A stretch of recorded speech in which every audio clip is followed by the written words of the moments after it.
میری basic schooling جو ہے وہ ایک گورنمنٹ کے اسکول سے تھی، اور اس کے بعد ماسٹرز کرنے کے بعد پھر میں یو کے میں گیا 1992 میں۔ شروع میں میں نے وہاں وہ جو عام طور پہ ہر بندے کو کام کرنا پڑتا ہے، مینول جابز، وہ کی۔ میں نے ہمیشہ زندگی میں ایک چیز کو مد نظر رکھا کہ go for the impossible. Hard ہوتا ہے، یہ کوئی آسان کام نہیں ہے کہ آپ کچھ چیلنج لیں اور امپاسبل کو پرسو کریں تو پھر آپ کو it's not a bed of roses. University میں ایڈمیشن لیا، پی جی سی کیا، اور میں نے وہاں پہلے کالج میں پڑھاتا رہا، 2 کمپنیز کا ڈائریکٹر رہا، managing director. Since 2014 I've been sitting on the bench as a Justice of the Peace for England and Wales۔ میں یہاں سے ایم اے انگلش کیا تھا پاکستان سے جی، تو میری بیسک سکولنگ جو ہے وہ ایک گورنمنٹ کے اسکول سے تھی، اور اس کے بعد ماسٹرز کرنے کے بعد پھر میں یو کے میں گیا 1992 میں، اور پھر وہ ایک نیا چیپٹر شروع ہو جاتا ہے لائف کا۔ شروع میں نے وہاں وہ جو عام طور پہ ہر بندے کو کام کرنا پڑتا ہے، مینول جابز، وہ کی، لیکن پھر میں نے ریئلائز کیا کہ یہ میرا فورٹے نہیں ہے، چونکہ میں نے ہمیشہ زندگی میں ایک چیز کو مد نظر رکھا کہ گو فار دا امپاسبل۔ اچھا، چیلنج قبول کریں ماشاءاللہ، اور پھر اس چیلنج کو ڈیل کریں۔ ہارڈ ہوتا ہے، یہ کوئی آسان کام نہیں ہے کہ آپ کچھ چیلنج لیں اور امپاسبل کو پرسو کریں تو پھر آپ کو it's not a bed of roses simple. تو پھر میں نے وہاں یونیورسٹی میں ایڈمیشن لیا، پی جی سی کیا، والنٹری ایک کالج میں پڑھانا شروع کیا، کرکلیز کالج میں، اور پہلے وہ کام والنٹری تھا، اور وہی پھر جو ہے جب وہ فارمل ہوئی، اور میں کرکلیز کالج میں بہت سال پڑھاتا رہا وہاں یو کے میں، ساتھ ساتھ پڑھتا بھی رہا، دونوں کام کیے، فیملی بھی تھی، اور یو کے میں بھی فیملی تھی، پاکستان میں بھی فیملی تھی، تو وہ ایک چیلنج تھا، شروع میں ہر بندے کو فیس کرنا پڑتا ہے۔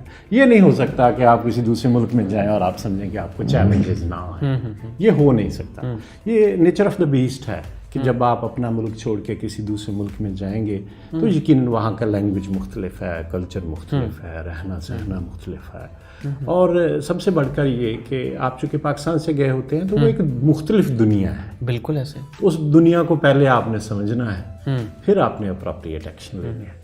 تو چیزیں ورک آؤٹ ہوئی، چیلنجز تھے، اس میں کوئی شک نہیں، لیکن جب چیزیں ورک آؤٹ ہوئیں تو it was absolutely fantastic, it worked out really well for me in my life. Sir مجھے یہ بتائیے گا، آپ کا چونکہ بہت وقت وہاں پہ گزرا ہے، تو جو یہاں سے لوگ وہاں جانا چاہتے ہیں، یہاں پہ لوگ اکثر خواب دیکھتے ہیں کہ وہاں جا کے کوئی کام کریں، سیٹل ہوں، یا وزٹ ویزے پہ بھی لوگ جانا چاہتے ہیں، تو خاص طور پہ جو لوگ وہاں کام کرنا چاہتے ہیں ان کو آپ کیا ایڈوائز کریں گے؟ آپ کے سوال سے 3 کیٹیگریز میرے ذہن میں آ رہی ہیں جو لوگ پاکستان سے یورپ میں اینڈ یو کے ان پرٹیکولر جاتے ہیں۔ اس میں ایک تو ہے وہ جو لوگ وزٹ پہ جاتے ہیں، ان کی الگ سے کیٹیگری ہے جی، ان کے پاس تو وزٹ ویزا ہوتا ہے، اور وہ وزٹ ویزا فکس پیریڈ کے لیے ہوتا ہے، اور ان کو واپس آنا پڑتا ہے۔ جی بالکل ایسے، بہت سارے لوگ اس میں کوشش کرتے ہیں کہ وزٹ پہ جائیں اور وہاں جا کے پھر کوشش کریں کہ وہاں وہ پولیٹیکل اسائلم لے لیں، یا کوئی شادی کر لیں، یا اس طرح سے وہ یا اللیگل رہتے رہیں۔ وہ پروسیس کافی کمپلیکیٹڈ ہے فرینکلی۔ وہ پہلے ہوتا تھا پولیٹیکل اسائلم بھی مل جاتا تھا، جی، اور اللیگل رہ کے بھی وہاں بندے اپنا کام کرتے تھے، جو کہ میں سپورٹ نہیں کرتا، بالکل، ہم لیکن ایسا ہوتا تھا۔ اس میں کافی کمپلیکیشنس ہیں، اس میں کوئی شک نہیں ہے، اور اب تو وہ تقریباً امپاسبل ہے، ابھی بھی لوگ ایسا کرتے ہیں، لیکن اس میں کافی ساری مشکلات پیش آتی ہیں، اور بہت سارے سال لگ جاتے ہیں کہ اس سے پہلے کہ آپ کو فارمل وہاں کا انڈیفینٹ اسٹے مل سکے۔ دوسری کیٹیگری ہے ان لوگوں کی جو اسٹوڈنٹس جاتے ہیں، جی، وہ ایک الگ سے چیپٹر ہے۔ اسٹوڈنٹس وہاں جاتے ہیں، اور اس میں جو سب سے میرے خیال میں ایشو فیس کرتے ہیں اسٹڈیز میں، وہاں کی اسٹڈی اسکلز تھوڑی سی یہاں سے مختلف ہے۔ جی، ہم یہاں جو ہے ہمارا پروسیس اس قسم کا ہے ایجوکیشن کا کہ آپ چیزوں کو یاد کرتے ہیں، اور پھر ایگزام ہوتا ہے، آپ کی میموری ٹیسٹ ہوتی ہے اور آپ ایگزام دیتے ہیں. وہاں کا پروسیس کافی سارا مختلف ہے یہاں سے. وہاں تھوڑا سا چیزوں کو اسائنمنٹس آپ زیادہ کرتے ہو شروع میں. ایگزام بھی ہوتے ہیں، ریٹن ایگزام بھی ہوتے ہیں جس میں میموری ٹیسٹ بھی ہوتا ہے، لیکن زیادہ تر اسائنمنٹس ہوتی ہیں اور more practical type of education بھی وہاں کافی ہے. تو اس میں اسٹوڈنٹس کو تھوڑا سا پہلے سے سوچنا پڑتا ہے. اسکلز انوالو ہوتے ہیں، تھوڑا سا اسٹڈی اسکلس کا تھوڑا سا نا، جو برٹن کی اسٹڈی اسکلز ہیں تھوڑی سی مختلف ہیں پاکستان کے حوالے سے. سسٹم ہی ٹوٹلی سسٹم بھی کافی مختلف ہے. تو اس میں اکثر اسٹوڈنٹ ویسے کافی کامیاب رہتے ہیں. پاکستان سے گئے ہوئے students they do really well, specially جو انجینئرنگ وغیرہ میں جاتے ہیں یا ٹیکنیکل ایجوکیشن کے لیے جاتے ہیں، میرے خیال میں وہ کافی ٹھیک رہتے ہیں. لیکن مجموعی طور پہ یقیناً ایز اے اسٹوڈنٹ بھی وہ آپ کے لیے ایک کلچر شاک تو ہوتا ہے کہ وہاں آپ جاتے ہیں اور نئی یونیورسٹی ہے، نئی جگہ ہے. لیکن عام طور پہ اسٹوڈنٹ کافی کامیاب ہو جاتے ہیں وہاں جا کر. اور تیسری کیٹیگری جس کا میں ذکر کرنا چاہوں گا وہ یہ ہے جو لوگ سیٹلمنٹ کے لیے جاتے ہیں. جی جی. ان کا پروسیس تو یہ ہوتا ہے کہ وہ گیا ہی سیٹلمنٹ کے لیے ہوتے ہیں اور وہ ان کے پاس ویزا بھی سیٹلمنٹ کا ہی ہوتا ہے. تو اس میں اگر آپ مجھ سے پوچھیں کہ کیا بندہ یہاں سے کر کے جائے وہاں جا کے اس کو مشکلات کم ہو، تو وہ بہت سمپل ہے جی. اگر آپ کے پاس یا تو ٹیکنیکل ایجوکیشن ہے، آپ for example soft where engineer ہیں، یا آپ کے پاس کچھ اسکل ہے، دونوں صورتوں میں آپ کے لیے وہاں سیٹل ہونے میں آسانی رہے گی. اگر آپ ایگزامپل کے طور پہ سافٹ ویئر انجینئر ہیں، ڈاکٹر ہیں، اور وہاں آپ سافٹ ویئر انجینئر ہیں تو آپ کو فردر ایجوکیشن کر لیں تو بہت اچھا ہے. نہ بھی کریں تو اسی ایجوکیشن کی بنا پہ، چونکہ وہ اس میں اسکل انوالو ہے، پہ آپ نے پروگرامنگ کی ڈیزائننگ کرنی ہے، اگر آپ کو وہ آتی ہے تو آپ کے لیے چانسز بڑھ جاتے ہیں کہ آپ جلدی سیٹل ہو جائیں. اور اگر آپ میڈیسن کیا ہوا ہے تو وہاں کا اپنا ایگزام ہے، لیب وغیرہ جو آپ کو فرسٹ پارٹ سیکنڈ پارٹ کرنا پڑتا ہے، وہ یہاں سے بھی پہلا پارٹ ہو جاتا ہے. تو اس میں بھی آسانی رہتی ہے، چونکہ میڈیکل پروفیشن جو ہے it's a wonderful profession all over the world. U K میں بھی سیم ہی ہے، اٹس اے فنٹاسٹک پروفیشن. اور اس میں بھی آسانی سے لوگ ٹیکنیکل ایجوکیشن والے جلدی سیٹل ہو جاتے ہیں. دوسری کیٹیگری ان لوگوں کی ہے جن کے پاس ایجوکیشن کم ہے لیکن ان کے پاس اسکل ہے. فار ایگزامپل آپ موبائل ریپیئر کر لیتے ہیں. اچھا، اگر آپ اچھا موبائل ریپیئر کر لیں تو وہ یہاں بھی یہی کام ہے، وہی موبائل وہاں بھی ہے، آپ ریپیئر کریں گے، آپ کو جاب بھی جلدی مل جائے گی اور آپ کے لیے آسانی رہے گی. مشکلات ان لوگوں کے لیے آتی ہیں جن کے پاس ٹیکنیکل نہ ایجوکیشن ہوتی نہ اسکل ہوتی ہے. فار ایگزامپل آپ نے BA کیا ہوا ہے، کوئی MA کیا ہوا ہے، تو اس میں مشکلات بڑھ جاتی ہیں. اس میں پھر یقیناً آپ کو وہاں پہلے اور ایجوکیشن لینا پڑتی ہے. اگر ایجوکیشن، پھر اس میں اور مسائل ہوتے ہیں کہ آپ وہاں سیٹلمنٹ کے لیے گئے ہوئے ہیں، فیملی ہے، بچے ہے، تو آپ نے اپنی ارننگ بھی کرنی ہے. تو اس میں پھر بہت سارے لوگ جو ہے نا وہ زیادہ تر وہ مینول جابس کی طرف چلے جاتے ہیں. For example I call it 3T، T for textile mill, T for taxi, T for take away. تو پھر وہ اس طرح کے کام شروع کر لیتے ہیں. سر میں آپ سے یہاں پہ یہ چیز ضرور جاننا چاہوں گا ناظرین کے لیے کہ ایک زندگی کی خاص سٹیج ہوتی ہے، اس کے بعد انسان کو پے بیک کی طرف چلے جانا چاہیے، اور بہت سارے اچھے لوگ جن میں آپ کا بھی شمار ہوتا ہے وہ پے بیک کا سوچتے ہیں اور اس طرف جاتے ہیں. آپ نے اس کے لیے جو کام شروع کیا اس کے بارے میں بتائیں. اس سے پہلے کہ میں پے بیک کی طرف آؤں، میں آپ کو تھوڑا سا بتا دوں کہ میرا اپنا جرنی کیسے رہا. جی جی بتائیں. اس سے پھر تھوڑا سا بہتر پوزیشن میں ہوں گے کہ اب کس طرح سے میں لوگوں کی ہیلپ کر سکتا ہوں. وہ یہ ہے کہ جب میں وہاں گیا میں نے PGC کیا، ماسٹرز میں نے یہاں سے کیا تھا، وہاں سے PGC کیا، DPSI کیا، ECTL کیا اور چھوٹے موٹے کورسز کیے. اور میں نے وہاں پہلے کالج میں پڑھاتا رہا، پھر 2 کمپنیز کا ڈائریکٹر رہا، managing director. Since 2014 I've been sitting on the bench as a Justice of the Peace for England and Wales. تو 2014 سے اب میں part time justice of the peace. By the way part time کیا، just JP سارے part time ہوتے ہیں. تو آپ کے پاس کیسز آتے ہیں، آپ کے پاس ڈیٹس ہوتی ہیں جن ڈیٹس پہ آپ نے کورٹ میں بیٹھنا ہوتا ہے ایز اے میجسٹریٹ، اور آپ جو بھی کام کورٹ کا ہوتا ہے وہ آپ کرتے ہیں. تو یہ میرا ایک جرنی تھا جس میں نے شروع میں جا کے جیسے آپ کو بتایا مینول ورک بھی کیا، تو میں نے اب میں سوچتا ہوں کہ اس ایکسپیرینس اسکلز اور ابیلٹیز جو میں نے گین کی ہیں اور جو لائف میں آپ نے سیکھا ہے, زندگی خود سکھاتی ہے, experience is a wonderful, there is no alternative to hard work and experience. تو اب میرے ذہن میں آتی ہے کہ وہ لوگ جو اب سیٹل ہونا چاہیں, ان کی کیا کس طرح سے کوئی ہیلپ ہو سکے, کس طرح پے بیک ٹائم, ٹھیک ہے نا. I'm 53, look 63 because I worked hard in life. So it's about a time to کہ ہم ان کی اب ہیلپ کر سکیں کچھ لوگوں کی. تو اس میں نے دیکھا کہ میڈیکل پروفیشن ایک ایسا ہے, کووڈ کے بعد اسپیشلی, اس میں بہت ساری جو ہے نا, اٹس اے ونڈرفل پروفیشن. تو بہت سارے لوگ میڈیکل پروفیشن میں جانا چاہتے ہیں لیکن ان کو ایڈمیشن نہیں ملتا ہے. یہ ورلڈ وائڈ فینامنا ہے, یہ صرف پاکستان کا نہیں ہے. پاکستان میں بھی آپ کو پتا ہے only 10%, 5 to 10% people make it to the medical colleges. Rest of them وہ اسٹرگل کرتے ہیں اور بہت تھوڑے سے مارجن سے رہ جاتے ہیں. جی سر, بالکل ایسے. اور یہ same phenomena across the world ہے, باقی دنیا میں بھی ایسے ہی ہوتا ہے. بہت کم لوگ ہیں جن کو ایڈمیشن ملتا ہے, باقی جو ہے وہ اسٹرگل کرتے ہیں. تو یہ میرے دل کے قریب ہے, چونکہ میری فیملی میں کچھ ایسے بندے ہیں جو بہت چھوٹے سے مارجن سے رہ گئے, میری نیس رہی ہیں. تو میں نے سوچا کہ کیوں نہ ان لوگوں کی ہیلپ کی جائے جو یورپ میں ڈاکٹر بننا چاہیں, فار ایگزامپل اور ڈینٹسٹ بننا چاہیں, میڈیکل پروفیشن میں جانا چاہیں.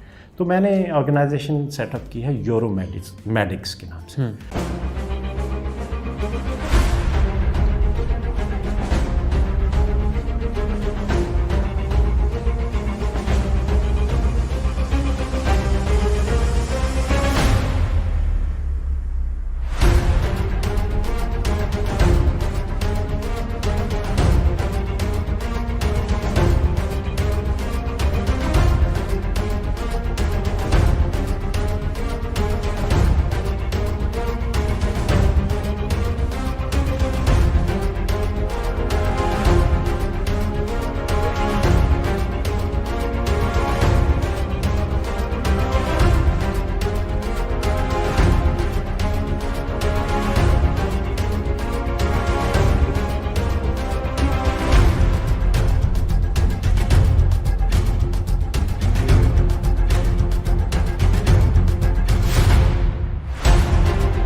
پرپز اس کا یہ ہے کہ اگر آپ یورپ میں میڈیسن اسٹڈی کرنا چاہیں تو ہم سارا پروسیس آپ کے لیے فیسیلیٹیٹ کریں گے, from the word go to admission to logistic support on the arrival in the Europe, as well as when you studying there, ongoing help and support through our campus ambassadors. ٹھیک ہے.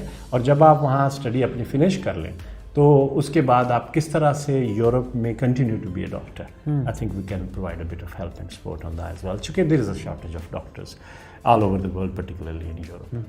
تو یہ ایک process ہے جس میں ہم لوگوں کو ہیلپ کر سکتے ہیں if they want to study medicine in Europe. Sir مجھے یہ بتائیے گا کہ آپ کی زندگی میں وہ کون لوگ تھے جو آپ کی انسپائریشن رہے ہیں, جنہوں نے آپ کو موٹیویٹ کیا, اور اب آپ اس اسٹیج پہ پہنچ گئے ہیں کہ آپ لوگوں کو موٹیویٹ کر رہے ہیں اور ان کو زندگی کے سلیقے سکھا رہے ہیں.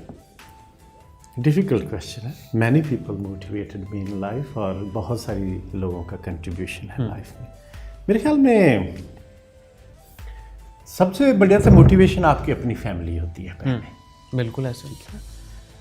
اگر اس سے تھوڑا سا پیچھے جائیں تو آئی تھنک میری موٹیویشن جو ہے میں نے اپنے باپ سے موٹیویشن لی ہے.